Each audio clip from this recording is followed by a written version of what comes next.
Misunderstandings occur in any long-term relationship, and it can often lead to a lot of unnecessary emotional pain. And therefore, it's vital that we should not only work at improving our communication in general, but also at reducing our misunderstandings. One of the best ways to achieve this is to understand that there are usually two intrinsically linked sides to any misunderstanding in marriage. On the one side, there's intention, and on the other side, interpretation. Generally, someone has a specific intention when they do or say anything. However, that intention doesn't always come across in the communication. For instance, when you communicate with your partner, they may perceive your message in such a way that they are hurt by what you just said, or they will become very defensive, while that was not your intention at all.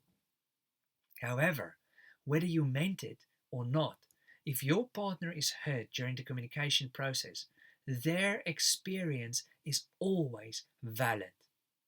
And it will tell you whether you have communicated your intention effectively or not. And therefore, no matter what you as the communicator meant, if your partner as the receiver of that communication does not get that message, there will be a misunderstanding. So you as a communicator always need to check to make sure that your intention came across as you wanted it to. On the other side of the misunderstanding equation, we find interpretation. And this refers to how the listener or the receiver of the communication interprets what the communicator said. For instance, if your partner communicated something to you, it's up to you as the receiver of that communication to check whether your interpretation of that communication is indeed how it was intended. And this can be done by simply reflecting back to your partner what you understood they said. They didn't have an opportunity to confirm or to clarify that message. However, sometimes people's behaviors seem to contradict what they said. During those times, it's important to give your partner the benefit of the doubt until you can check your interpretation of events. For example, your partner said they would take out the rubbish, and when you get home, it's still in the house.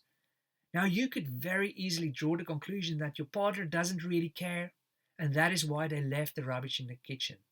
However, if you allow for the fact that you may have interpreted either the message or their behavior wrongly, and that there could be another valid reason, your reaction will also be different. And therefore, if you cannot immediately check your interpretation of any communication, whether in word or in deed, wait with your judgment until you can. In other words, believe the best about your partner until proven otherwise. And therefore, in any misunderstanding, there are always two sides to the story.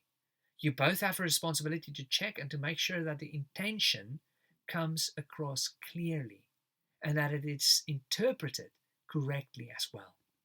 If you take a little time to bring this discipline into your communication, it will reduce misunderstandings in your marriage radically. Time for your homework. Practice checking to see whether your intention came across whenever you are the communicator. Use sentences like, just to make sure you understood me correctly, or what I mean is this. Also, practice improving your interpretation by clarifying the communicator's intention when you are the receiver of that communication. Use sentences like, just to clarify, or I just want to make sure I understood you correctly.